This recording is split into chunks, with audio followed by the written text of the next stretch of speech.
Bismillahirrahmanirrahim. Assalamualaikum warahmatullahi wabarakatuh.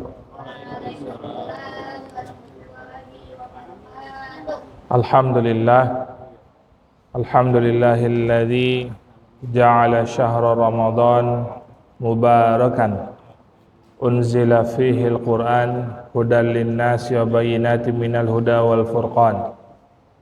Asyhadu an la ilaha illallah wahdahu la syarikalah wa asyhadu anna Muhammadan abduhu wa rasuluhu la nabiyya ba'dah. Rabbi syrah li sadri wa yassir li amri wahlul 'uqdatam min lisani yafqahu qawli, amma ba'd. Mari kita awali ta'lim kita sore hari ini dengan baca al-basmalah.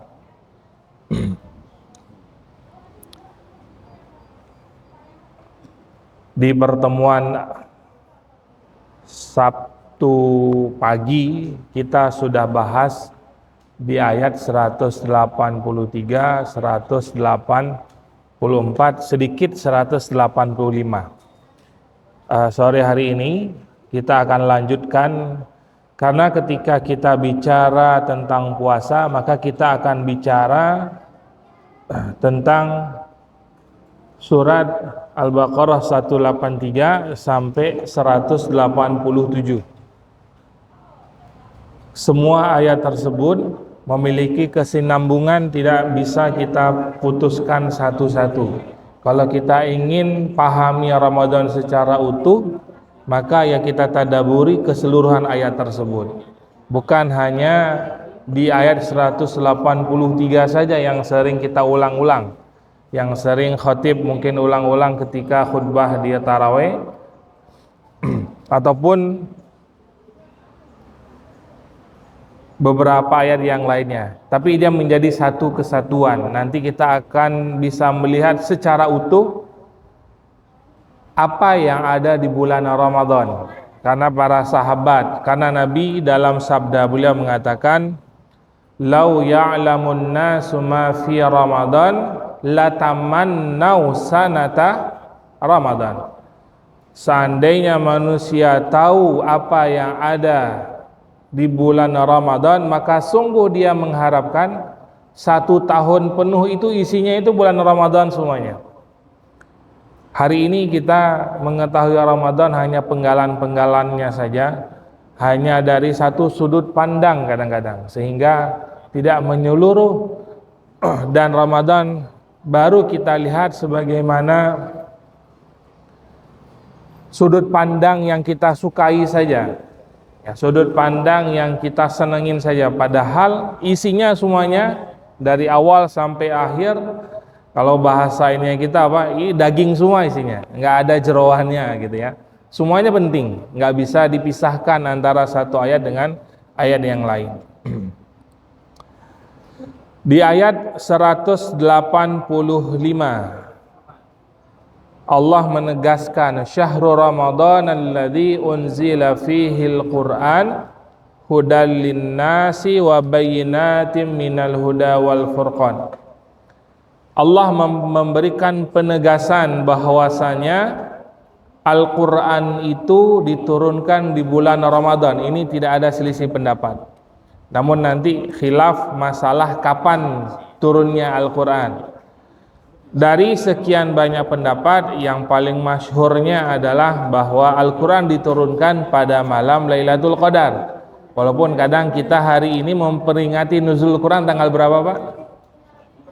Biasanya 17 Ramadan gitu Pak ya. Padahal kalau ditanya kapan turunnya Quran, malam Lailatul Qadar. Cuma kalau ditanya kapan terjadinya malam Lailatul Qadar itu, terjadi lagi nanti selisih pendapat. Di antara ada yang menyebutkan terjadi di 10 malam terakhir, kemudian mengerucut lagi terjadi di malam-malam ganjil, kemudian mengerucut lagi terjadi di paling tadi apa, di tanggal 27, tanggal 29. Itu di antara hadis-hadis yang menyebutkan. Namun karena banyaknya karena tidak ada satupun manusia yang tahu kapan terjadinya Lailatul Qadar, sehingga kita orang yang awam yang tidak bisa menentukan kalau kita yang bersungguh-sungguh ingin bertemu dengan Ramadan, maka yang paling sederhananya adalah hidupkan 10 malam terakhir, pasti kita bertemu dengan Lailatul Qadar. Kalau kita bilang malam ganjil, ini terjadi selisih lagi nanti. Yang puasa duluan dengan yang puasa setelahnya. Bagi yang puasa duluan, malam ganjil dulu. Bagi kita genap, maka repot nanti. Nah, sehingga yang paling amannya adalah 10 malam terakhir Ramadan udah full kan ibadahnya, maksimalkan. Ya, sampai Nabi katakan Nabi sampai mengencangkan ikat pinggang. Ini sebuah isyarat beliau mempersedikit tidurnya beliau. Ada menyebutkan beliau sudah enggak lagi dekat dengan kesibukan, artinya menjauhi tidak, tapi karena sibuknya dalam qiyamul lail, benar-benar ingin menghidupkan malam Lailatul Qadarnya.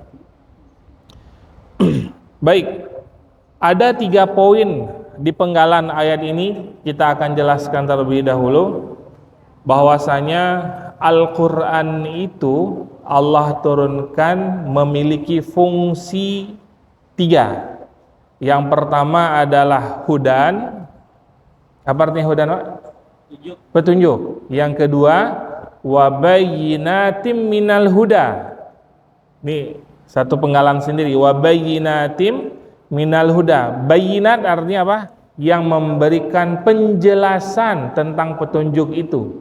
Kemudian yang terakhir adalah wal furqan. Furqan itu yang menunjukkan, membedakan antara yang hak dengan yang batil. Dan Furqan sendiri nanti kalau dalam nama lain Al-Quran, Al-Quran juga disebut dengan Furqan. Panggilan Quran itu juga dengan Furqan. Kita bahas yang pertama dulu, hudan, petunjuk. Petunjuk dalam Al-Quran menjadikan ia pertama sebagai pedoman hidup. Ini saya memberikan ilustrasi ini yang sering saya sampaikan, Pak ya. Hari ini kita ketika mendatangi sebuah tempat yang kita belum pernah datangi, pasti kita pakai aplikasi gitu ya. Pakai apa tuh? Pakai Google Map atau pakai Waze dan lain sebagainya lah. Dalam artian ingin mendapatkan petunjuk ke sebuah tempat yang baru, yang belum pernah kita datangi.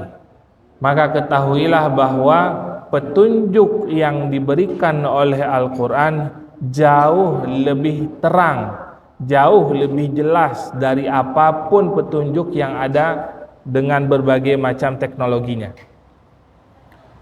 Kita lihat bagaimana Al-Quran memberikan petunjuk bagi manusia tentang misalkan bagaimana mencari harta yang halal.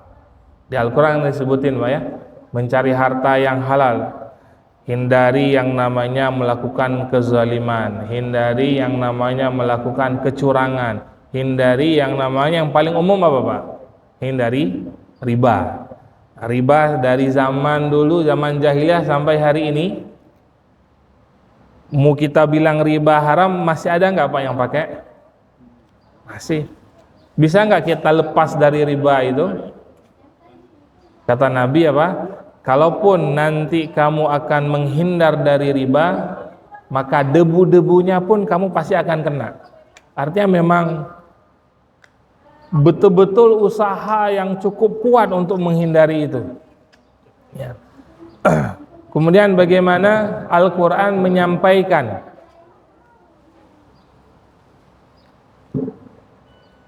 jauhi langkah-langkah setan. Lihat, karena setan itu adu mubin. Karena setan itu ini kan sebagai peringatan yang Allah sampaikan, ya, sama dengan petunjuk jadinya. Kemudian petunjuk dalam Al-Quran itu relevan. Al-Quran sudah turun 1400 tahun yang lalu. Tidak ada satupun ayatnya yang expired. Dari 114 surat, 30 juz, nggak ada satupun. Walaupun satu huruf gitu ya, jangan kita bilang satu ayat. Satu hurufnya nggak ada yang expired. Sampai hari ini dan sampai nanti ke depannya. Sampai dalam penggunaan huruf-hurufnya saja, ini kenapa wa, ini kenapa fa, kenapa bi. Semuanya memiliki ikatan yang sangat kuat. Dan ketika itu hilang, artinya nanti akan berubah. Artinya akan berbeda. Maka Al-Quran sampai kapanpun dia akan relevan. Adapun isinya, coba kita lihat Pak. Di zaman Nabi Muhammad sudah ada alat USG belum? Belum. Tapi dalam Al-Quran Allah menjelaskan bagaimana proses terjadinya bayi. Dari nutfah gitu ya, kemudian alaqah, kemudian dari alaqah menjadi segumpal daging, dan segumpal daging dibungkusi dengan tulang. Kemudian baru ditiupkannya ruh. Kemudian bagaimana Al-Quran bercerita tentang proses terjadinya hujan. Itu 1400 tahun yang lalu Pak, teknologi belum ada. Tapi bahasa Al-Quran sangat ilmiah. Dan sampai hari ini tidak ada satupun berita sains yang diinformasikan dari Al-Quran bisa dibantah. Bahkan banyakkan orang-orang Yahudi Nasrani yang ingin mencari kebenaran dari isi Al-Quran, apa yang terjadi? Masuk Islam. Karena nggak bisa dibantah Pak, satu pun nggak bisa dibantah. Maka pesan Pak ya, kadang hari ini kita itu untuk anak kita sering membeda-bedakan antara Al-Quran, dianggap ini pelajaran agama. Udah nggak terlalu penting lah, penting kamu sekarang kecil belajar bahasa matematika yang pintar, bahasa Inggris yang bagus. Benar nggak Pak? Benar ya? Berapa biayanya? Nggak peduli. Itu les-les yang untuk itu tuh. Tapi kalau untuk ngaji ya, untuk Al-Quran, hitung-hitungannya luar biasa Pak. Hitung-hitungannya luar biasa. Padahal itu investasi buat akhirat. Belum lagi kalau kita lihat di abad pertengahan Pak ya, pada masa abad kekhalifahan Abbasiyah, bagaimana Harun ar-Rasyid beliau memberikan sebuah gagasan di negara gagasan khalifah bahwa semua ilmuwan itu kumpulkan di sebuah majelis, di sebuah akademi. Di situ mereka meneliti, mengupas Al-Quran. Terlahirlah yang namanya Abbas ibnu Firnas, bikin pesawat Pak. Terlahirlah, bikin teknologi-teknologi yang hari ini menjadi landasan awal dikembangkan sehingga sekarang semakin canggih. HP Pak, siapa yang menemukan pertama? Cara kerjanya, ini kan cara kerja kamera kan? Cara kerja kamera ditemukan oleh Al-Khawarizmi ya kalau nggak salah. Bagaimana beliau ketika dimasukkan dalam penjara, ada sebuah lubang di dalam penjara, beliau melihat, kok bayangannya terbalik ya. Bikinlah beliau kamera yang pertama dan dikembangkan, dirapikan yang dulu kamera kita yang model masih masih pakai ini kan periode Kodak kan Pak. Kita kalau kemana beli Kodak gitu dulu ya, beli Kodak nyuci gitu ya. Kalau hari ini dulu masih Kodak kita pasti nyuci Pak ya, setiap selesai event pasti nyuci. Hari ini habis moto nggak pernah dicuci itu, cuma posting sekali udah selesai. Ya, ternyata apa? Nah ini bicara hal yang sederhana yang kita pakai hari ini, termasuk cara kerja ini, teknologinya, infocus ini, TV dan lain sebagainya. Ya semuanya diprakarsai apa? Dari ilmuwan muslim yang mengupas tentang sains yang ada dalam Al-Quran relevan dan nggak pernah expired. Maka kalau ada pertanyaan, buku apa yang dari zaman munculnya sampai hari ini nggak pernah expired? Selain Al-Quran, apa ada? Nggak ada. Yang hebat-hebat buku kata orang jadi pedoman, ini sebagai motivasi. 10 tahun ke depan masih pakai nggak? Udah nggak kepake. Tapi Al-Quran memberikan pedoman yang isinya selalu relevan. Maka kenapa ketika kita bersandar dengan Al-Quran, lan tadilla abada, kata Nabi. In tamassaktum bihima lan tadilla abada. Al-Quran dengan hadis Nabi. Itu dua pedoman, dua pegangan yang kita tidak akan pernah tersesat selama-lamanya.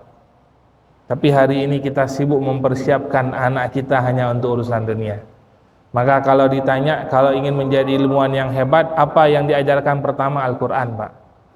Kalau anak bapak ibu ingin jadi dokter yang hebat, apa yang pertama ajarkan? Al-Quran, Pak. Karena masih banyak ilmu di Al-Quran yang belum selesai pengupasannya. Dan kita tidak akan pernah maju kalau Al-Quran ditinggalkan. Kemudian yang kedua, Al-Quran memiliki fungsi sebagai wabayinatim minal huda, yaitu sebagai penjelas yang menjelaskan detail-detail tentang petunjuk tadi yang di awal. Maka At-Tabari dalam Jami' al-Bayan beliau menyebutkan fa innahu wa wadiha minal huda, yakni minal bayani dal ala hududillah wa faraidihi wa halalihi wa haramihi, tentang hukum halal haram, tentang kewajiban. Al-Quran semua sudah disebutkan mana yang boleh kita lakukan, mana yang enggak boleh, mana yang halal, mana yang haram. Karena kan di Al-Quran isinya apa? Al-halalu bayyinun wal haramu bayyinun. Halal itu sudah jelas sejelas-jelasnya dan haram sudah jelas sejelas-jelasnya. Namun kita hari ini banyak kita jadikan abu-abu, Pak. Misalkan seperti ini. Al-Quran mengatakan khinzir itu haram. Khinzir apa?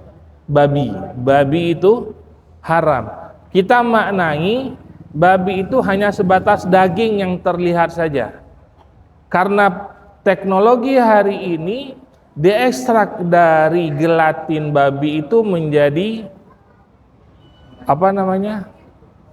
Buat dicampur ke kosmetik lah, dicampur ke makanan, dicampur ke dalam berbagai macam produk yang hari ini kita konsumsi, Pak. Bagaimana hukumnya? Haram, Pak. Qaliluhu wa kasiruhu haram.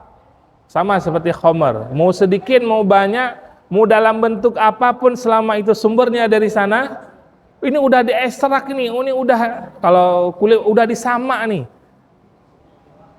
mau disamak mau di apa, selama unsurnya dari khinzir, haram.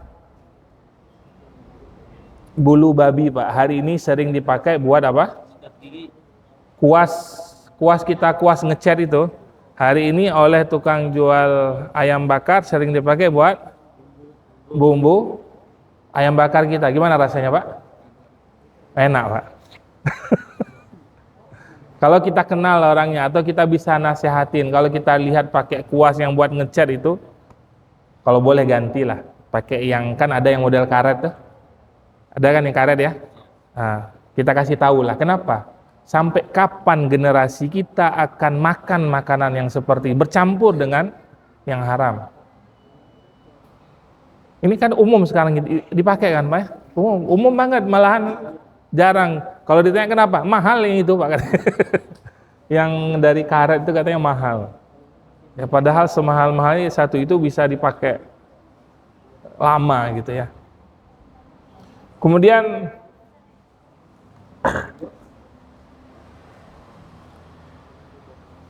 wabayinat minal huda juga menunjukkan bahwa Al-Quran ini mampu membimbing manusia yang berpegang dengannya menuju jalan yang benar.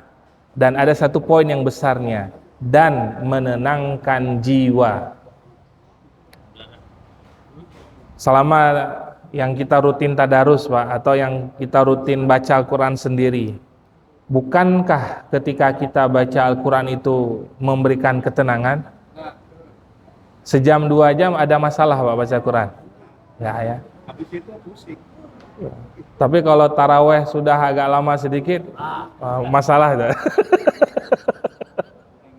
Tapi kalau udah tadarus lama, sejam 2 jam juga tenang aja. Kenapa? Memberikan ketenangan. Ya. Orang-orang beriman itu ketika dibacakan Al-Quran tenang, Pak, hatinya. Organ tubuh kita itu mendengarkan sesuatu kalam dari zat yang menciptakannya. Bagaimana nggak tenang? Ya, maka satu indikator juga kalau ada yang nggak tenang dibacakan Al-Quran, nah, berarti ada isinya. Perlu diruqyah, ya, perlu dikeluarin. Saya tenang, Pak. Di situ nggak tenang. Dapat kiriman foto dari Pak Amri udah nggak tenang, ya. Foto makanan, Pak. Kemudian yang terakhir, Al-Quran itu sebagai Al-Furqan, yang menunjukkan antara yang hak dan batil. Maka hak dan batil itu tidak akan pernah bercampur. Mau bagaimanapun dia tidak akan pernah bercampur. Dia akan terpisah dengan sendirinya. Maka Al-Quran isinya, kalau kita benar-benar dalam kebingungan ini benar atau salah, tanya sama Al-Quran. Al-Quran nggak abu-abu jawabannya, selalu jelas. Yang bikin abu-abu kadang-kadang kita, Pak. Nggak apa-apalah sesekali. Nah, ini udah bikin abu-abu tuh, Pak. Kalau sama dia kurang enak saya, udah itu bikin abu-abu dah tuh. Nah, kadang-kadang kita yang membuat isi dari Al-Quran itu abu, padahal Al-Quran udah jelas. Hak sama batil itu jelas banget.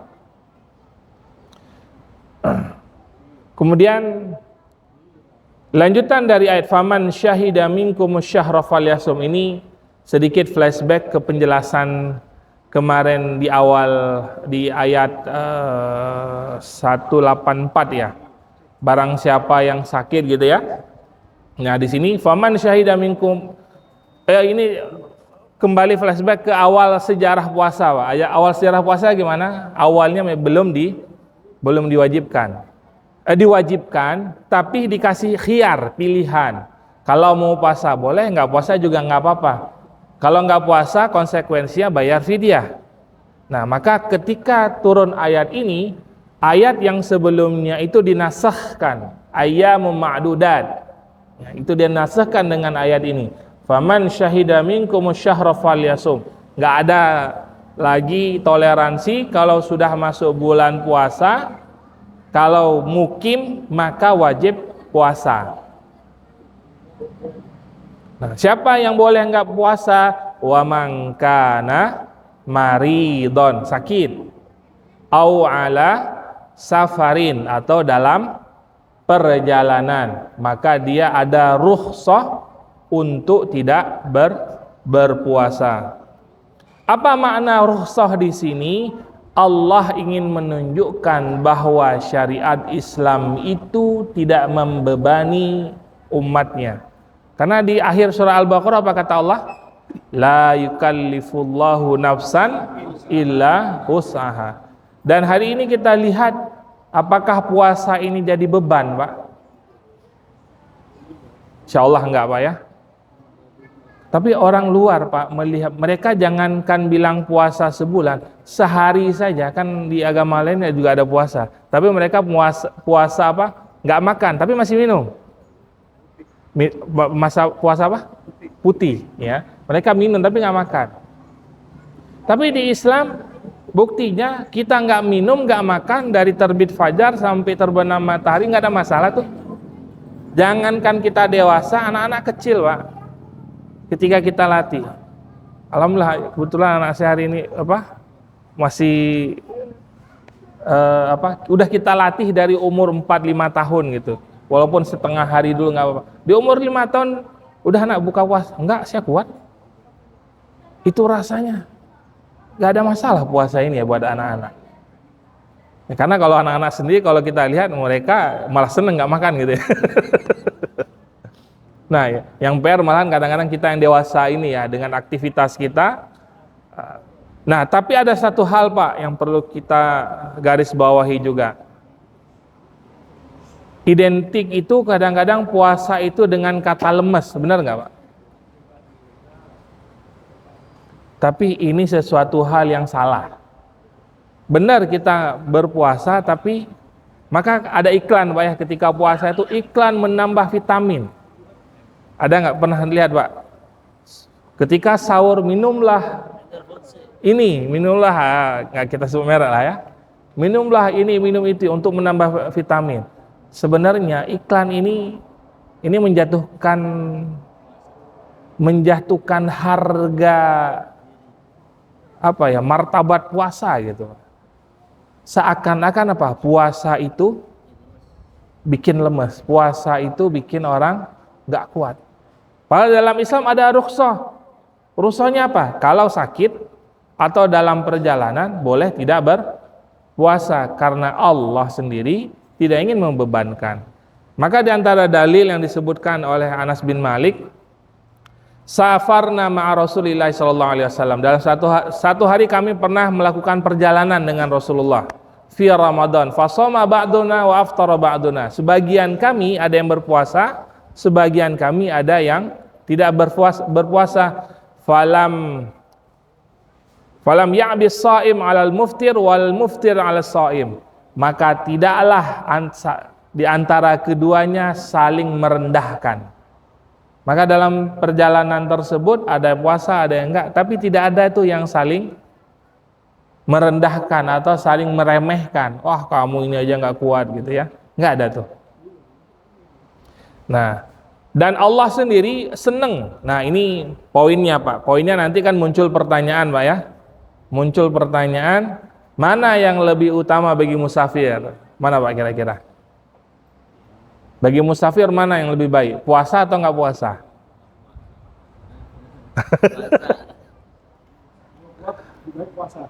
Kalau kuat lebih baik puasa. Ada lagi, Pak? Yang umum biasa yang kita lakukan gimana, Pak? Kalau musafir enggak puasa. Baik. Nah, kita lihat jawaban Nabi bagaimana ketika para sahabat bertanya, ketika dalam perjalanan baiknya gimana ya Rasulullah? Ya Rasulullah, ajidu biquwatan. Ya Rasulullah, aku ini kuat ya Rasulullah. Aku ini kuat. Ala siyami fi safar. Untuk puasa di dalam perjalanan aku ini kuat. Ya, pakai Pak Hadi, nggak ada cerita nggak kuat. Ya, sembakonya masih cukup buat 1 minggu. Saya juga.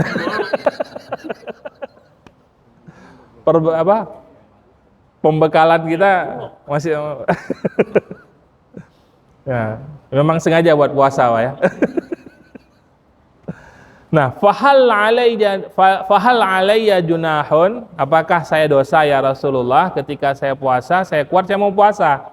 Kata faqala Rasulullah sallallahu alaihi wasallam, poin pertama, Pak ya, ini yang perlu kita jaga benar, jangan sampai nanti nilai puasa itu berkurang.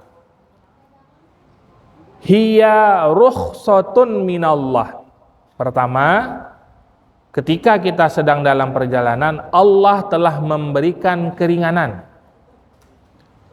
Di hadis yang sebelumnya tadi, yang di pojok situ, innallaha yuhibbu an tu'tiya rukhasahu kama yuhibbu an tu'tiya azaimahu. Allah itu cinta ketika seorang hamba mengambil keringanan yang ia berikan, sebagaimana ia cinta dengan orang-orang yang taat menjalankan perintah Allah. Tuh, Pak, perbandingannya semisal dengan orang yang menjalankan perintah Allah. Ini yang pertama, Nabi mengawalinya dengan kalimat ini dulu. Kenapa? Karena Allah memberikan rukhsah. Faman akhadha biha, maka silahkan ambil rukhsah tersebut. Walaupun kuat, tapi nggak pengen puasa, nggak apa-apa, itu udah rukhsah. Karena jangan sampai juga nanti orang yang pengen masuk Islam karena melihat, wah, Islam itu susah ya, nanti kalau mau perjalanan di bulan Ramadan nggak ada cerita nggak puasa, gimana nih perjalanan jauh lagi. Nah, ini kan orang akhirnya apa? Menilai Islam, oh agamanya ini terlalu berat. Nah, terlalu berat. Padahal Allah sudah memberikan keringanannya. Fahasanun wa mata ahabba an yasu wa man ahabba an yasuma fala junah alaihi. Ya, fahasanun maksudnya barang siapa yang mau berbuka, maka fahasanun, maka itu baik.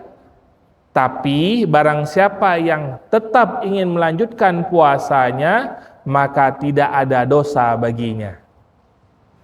Jelas Pak ya? Maka jawaban mana yang lebih baik dikembalikan kepada kita. Kita lebih mengambil yang mana? Yang tetap berpuasa atau yang tidak berpuasa. Karena nanti seperti ini Pak, nilai orang berpuasa di bulan Ramadan itu tidak bisa digantikan dengan puluhan tahun. Satu hari ini Pak, kita tinggalkan di bulan Ramadan, itu nilai pahalanya tidak bisa digantikan dengan puasa di bulan yang lain puluhan tahun.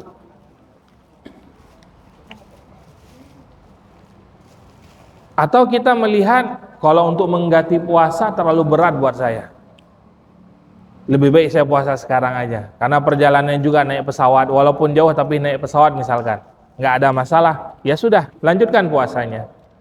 Sehingga apa? Kitalah yang nanti memutuskan mau berbuka atau tidak. Dan bagi kita yang berpuasa dengan sahabat kita yang tidak berpuasa dalam perjalanan, jangan saling mengejek atau jangan saling menjatuhkan.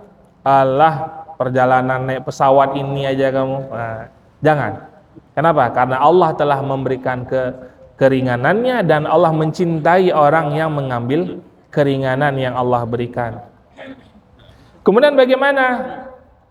Lanjutan ayat, fa'iddatun min ayyamin ukhar. Bagi siapa yang tidak berpuasa maka ada kewajiban qada. Gimana cara qada? Ulama Syria nih Pak ya, Syekh Wahbah Zuhaili, kitab beliau yang paling terkenal itu Al-Fiqhul Islam wa Adillatuhu. Itu beliau mengupas ke pandangan-pandangan para mazhab, para imam mazhab. Beliau mengatakan bahwa ibadah, bentar sini dulu loncat, bahwa puasa qada itu bisa dilakukan di setiap hari selain hari tasyrik. Berarti ketika kita ada tinggal puasa di bulan Ramadan, maka menggantinya mulai dari Syawal itu sudah boleh. Dan ketika mengganti puasa, tidak ada kewajiban harus berurut-urutan. Misalkan Ramadan ini kita batal karena sakit dan lain sebagainya 3 hari misalkan. Maka ketika qada, nggak wajib itu harus qada langsung 3 hari berurutan, nggak wajib. Tapi boleh kita cicil, hari ini sehari sekali, nanti lusa sekali, lusanya lagi sekali, boleh.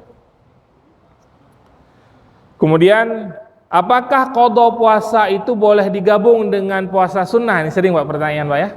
Biasanya bulan Syawal nih, pas masuk Syawal mana duluan nih? Selisih itu pendapat biasanya. Udah qada dulu, ada satu lagi pendapatnya, enggak, Syawal dulu.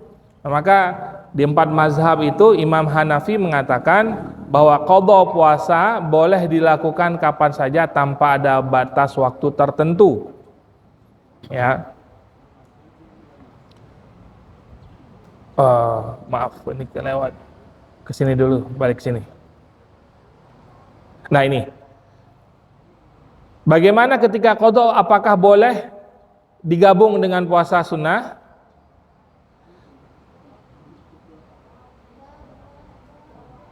Menurut Wahbah Zuhaili, beliau mengatakan boleh yang menggabung dua niat ibadah yang menurut Wahbah Zuhaili, kalau untuk ibadah puasa sunnah boleh digabung dua niat. Misalkan gini, kebetulan ketika puasa Syawal bertepatan dengan Ayyamul Bid, maka kita bisa menggabung 2 puasa sunnah itu sekalian.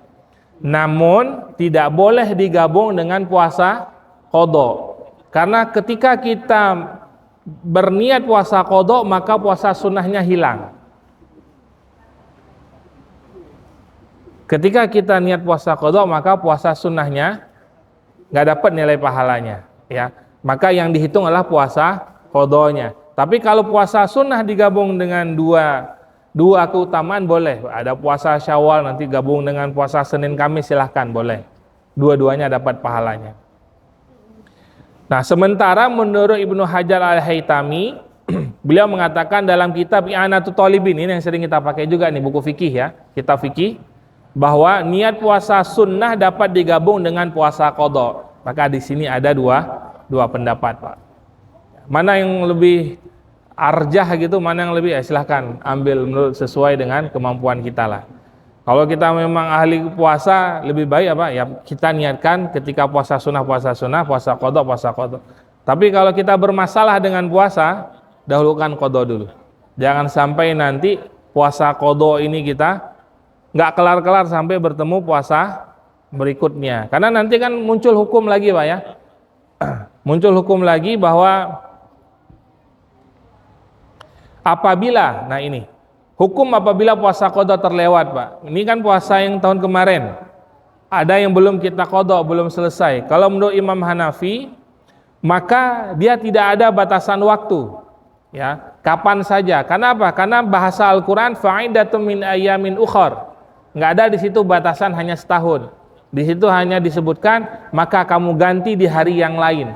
Hari yang lain kapan? Berarti ya setahun ini hari lain juga, tahun depan juga masih hari yang lain. Namun dalam 3 mazhab yang lain, pendapat Maliki, Syafi'i dan Hambali bahwa kalau sudah lewat puasa yang mestinya kita qadha tahun kemarin, masuk Ramadan berikutnya, maka kita wajib menambah fidyah. Setiap harinya 1 mud. 1 mud berarti hitungan kemarin Pak masih ingat Pak ya? 1 mud itu kan 2 kepal genggaman orang dewasa begini. Kita ambil beras 2 kepal, ini namanya 1 mud. Ya, wajib qadha dan memberikan fidyah orang miskin 1 mud setiap hari yang ditinggalkannya. Itu apabila qadha puasanya terlewat sampai bertemu Ramadan berikutnya. Kemudian lanjutan ayat 185, walitukmilul iddata. Kenapa harus diqadha? Karena pada asalnya Allah menginginkan puasa itu sempurna. Jangan sampai ada yang kurang. Ya sebulan di sini hitungannya antara 30 atau 29. Nah, masalah nanti mau ngambil 20 atau 29, lihat aja kita mulainya yang mana. Apakah mulai yang di awal atau mulai yang setelahnya. Ya. Karena maksud dari qadha puasa itu adalah agar dapat menyempurnakan bilangan hari yang kita tinggalkan di bulan Ramadan. Kemudian lanjutan ayatnya, walitukabbirullaha ala ma hadakum wa la'allakum tashkurun. Nah, di sini apa? Kalau bahasa sederhananya, kalau udah selesai puasa, walitukabbirullah. Kapan kita bertakbir kepada Allah, Pak? Pada tanggal 1 Syawal. Tapi ada pelajaran penting di sini, Pak, yang kita garis bawahi bahwasanya perintah Allah, setiap kali Allah memerintahkan segala sesuatu dalam hal ibadah, pasti ada perintah selanjutnya untuk berzikir, mengingat kepada Allah. Kita lihat dalam perintah haji, Pak ya. Di surah Al-Baqarah ayat 200. Allah menyebutkan fa idza qadaitum manasikakum fadhkurullah. Ketika kamu setelah melaksanakan manasikmu, maka fadhkurullah, berzikirlah, ingatlah kepada Allah. Atau dalam perintah salat, fa idza qadaitumus shalah fadhkurullah. Maka selesai salat jangan sampai lupa zikir. Masalah nanti, oh saya enggak zikir berjamaah, itu mah jangan sampai gini, gara-gara di situ ada zikir jamaah terus dia kabur, enggak zikir sama sekali. Yang rugi siapa? Diri sendiri. Bahkan kalau ada orang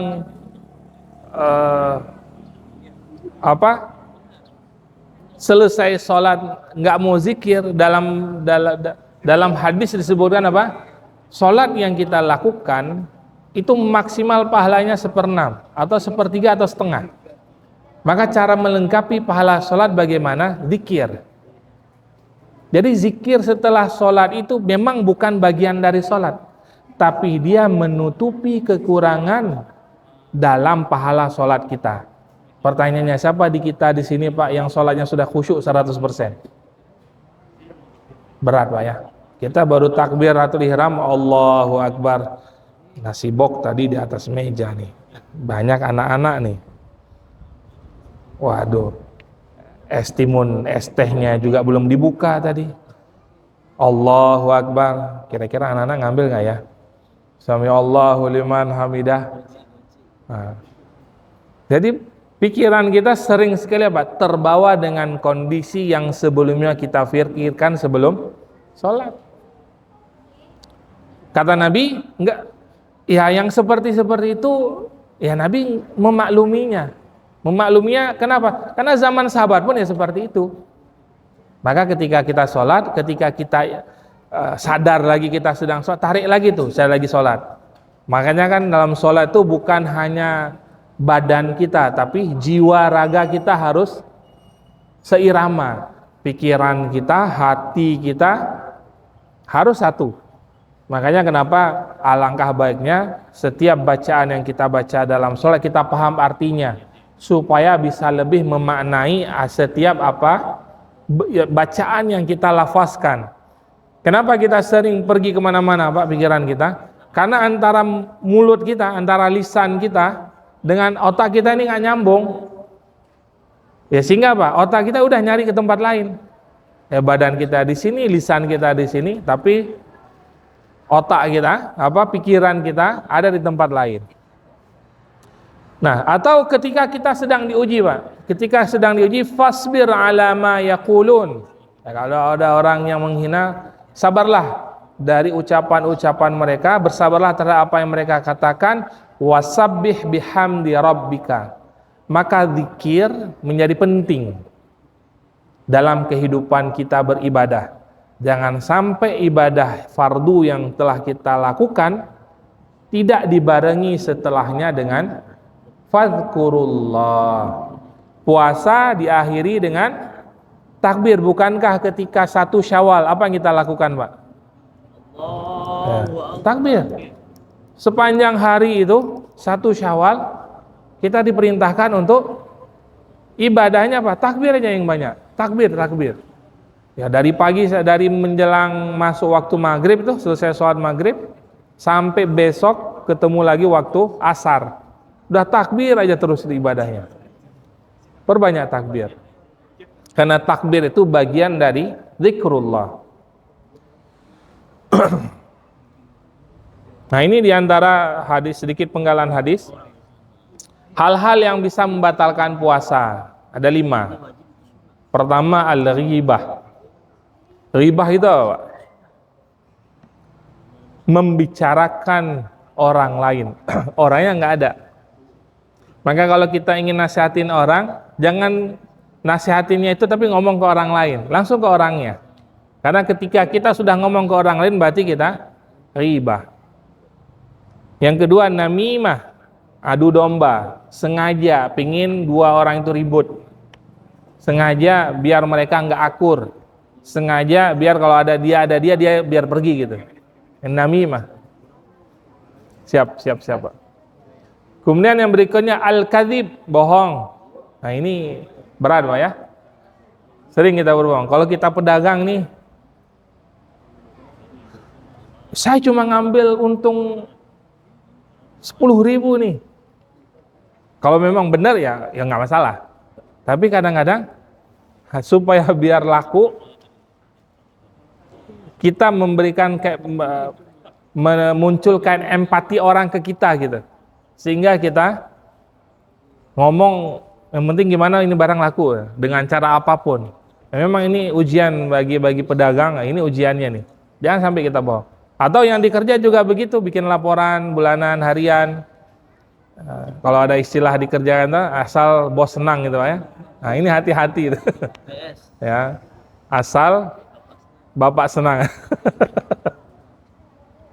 Kemudian melihat dengan syahwat, hati-hati Pak, HP muncul gambar atau video yang nggak benar, udah tutup langsung. Ya kalau nggak sengaja, jangan sengaja dicari. Bukan sengaja dicari terus ditutup, benar-benar udah dihindarin. Kemudian sumpah palsu, ya, karena sumpah ini kan dalam Islam memiliki kekuatan hukum, makanya dilarang kita sumpah palsu. Lanjut kita ke ayat berikutnya di ayat 186. Wa idza sa'alaka ibadi anni fa inni qarib. Wa ini dalam kaidah Arab disebut dengan harful atfi, huruf yang mengikutkan hukum sebelumnya. Maka coba dilihat Pak. Dalam 183 sampai 187 itu selalu ada mengaitkannya wa. Wa di situ bukan artinya dan. Tapi wa di situ memiliki makna dan ketika sedang melaksanakan puasa. Jadi memiliki makna seperti itu. Ya. Jadi ini bukan ayat sempilan kok tiba-tiba ada doa di sini, perintah doa, bukan.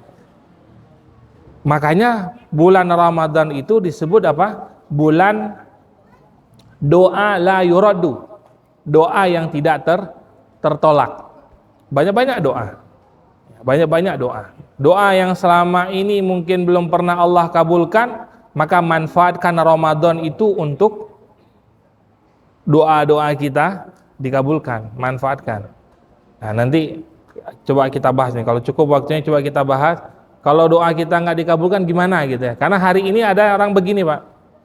Halah, doa tahun lalu aja belum semuanya dikabulin. Ngapain saya doa lagi? Banyak Pak doa-doa yang belum dikabulin. Pak Agus gimana Pak? Masih bukan. Sudah dikabulkan semua Pak Agus ya, kecuali satu ya.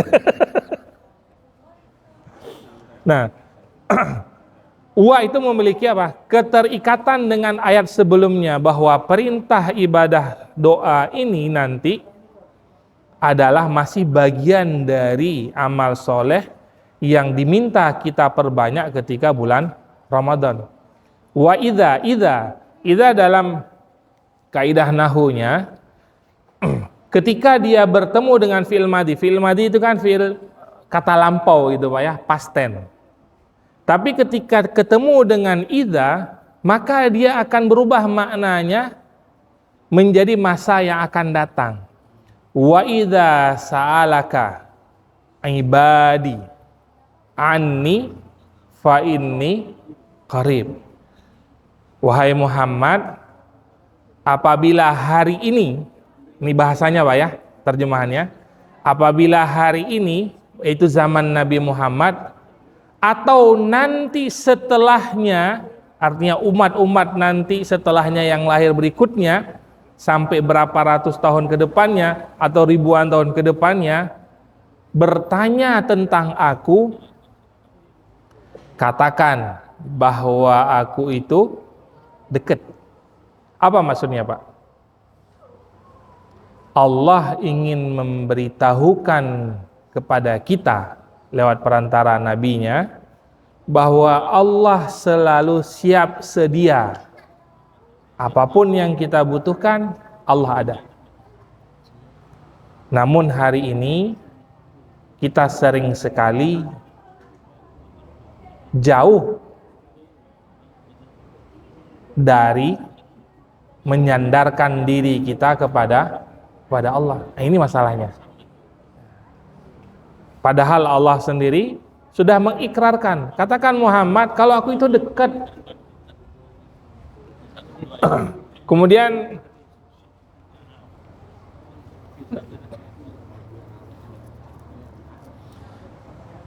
seperti kalimat idza dalam surat idza An-Nasr, idza jaa nasrullahi,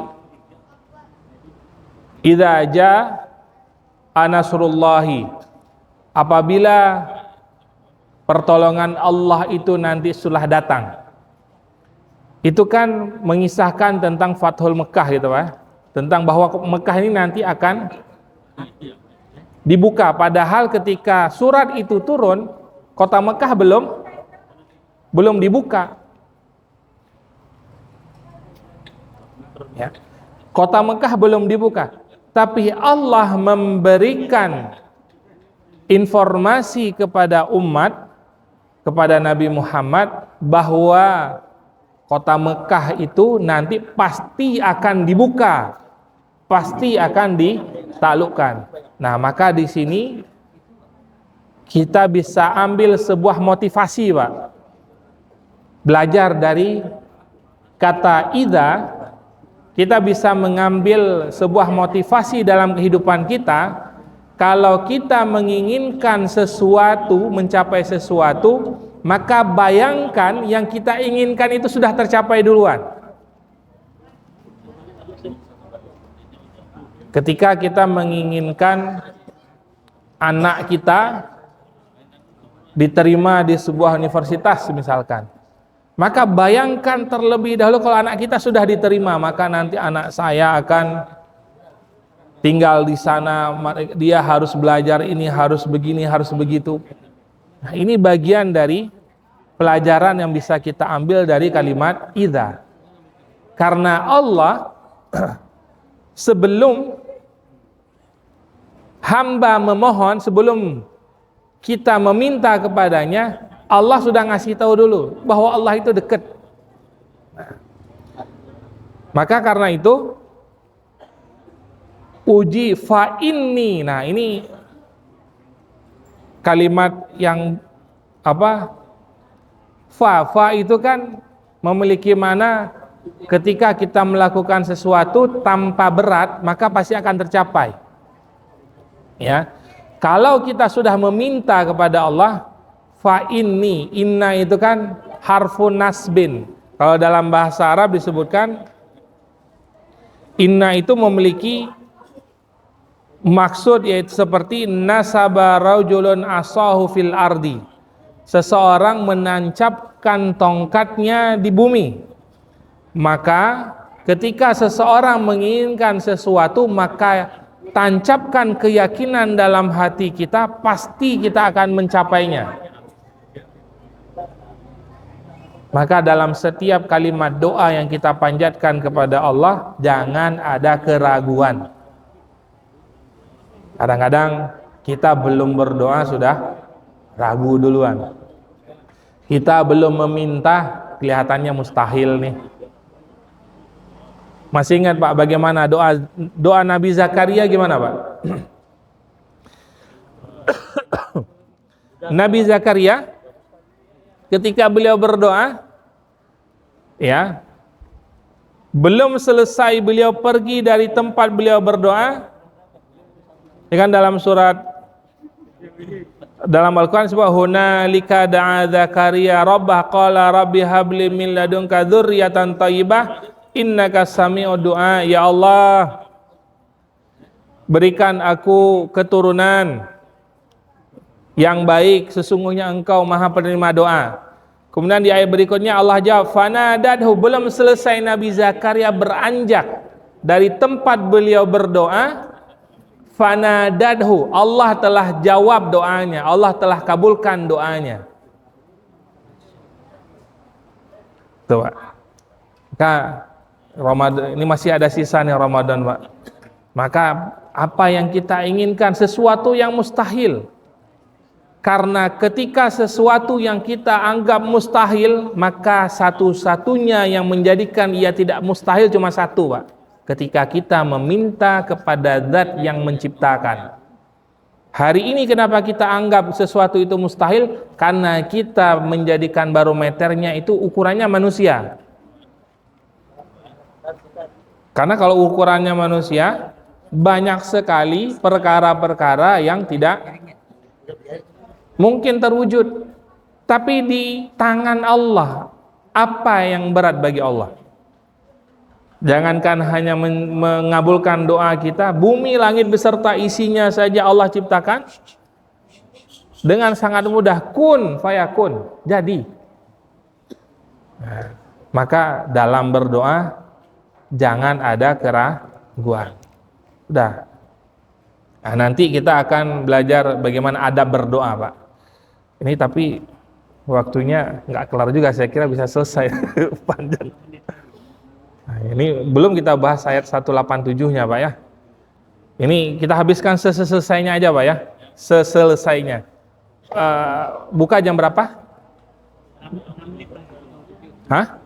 6 menit lagi. Tolong ingatin saya 2 menit terakhir, Pak. Ya.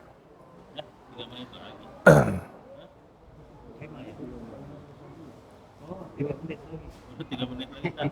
3 menit lagi? Asik. Habis dong nih. Pertemuan lagi kan. Pertemuan lagi. Nambah satu pertemuan lagi. Baik, ini kalau mau dijelaskan tanggung dah, bener Pak. Baik, insya Allah kalau masih ada kesempatan lagi nanti kita tambah di satu pertemuan lagi Pak ya. Karena memang kalau ingin kita jelasin detail ya memang banyak yang perlu kita jelasin gitu Pak ya. Baik, sebelum kita berbuka puasa, mari kita berdoa mudah-mudahan amal ibadah kita pada hari ini diterima oleh Allah Subhanahu wa taala. Kita panjatkan doa-doa terbaik kita kepada Allah, suatu hal yang pasti akan Allah ijabah. A'udzubillahi minasyaitonirrajim. Bismillahirrahmanirrahim. Alhamdulillahirabbil alamin hamdan yuafi ni'amahu wa yukafi mazidah. Ya Rabbana lakal hamdu kama yanbaghi li jalali wajhikal karim wa 'azimi sultanik. Allahumma inna nas'aluka Allahumma inna nas'aluka ridhaka wal jannah wa na'udzubika min sakhatika wan nar. Allahumma innaka 'afun karim tuhibbul 'afwa fa'fu 'anna.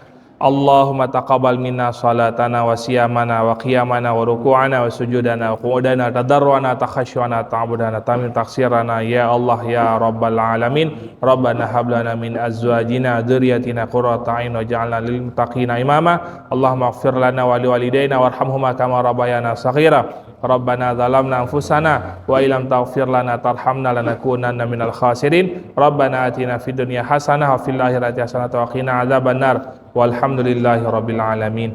Masih ada waktu 1 menit Pak, silakan panjatkan doa sesuai dengan hajat masing-masing. Aqulu qouli hadza astaghfirukum. Assalamualaikum warahmatullahi wabarakatuh. Waalaikumsalam warahmatullahi wabarakatuh.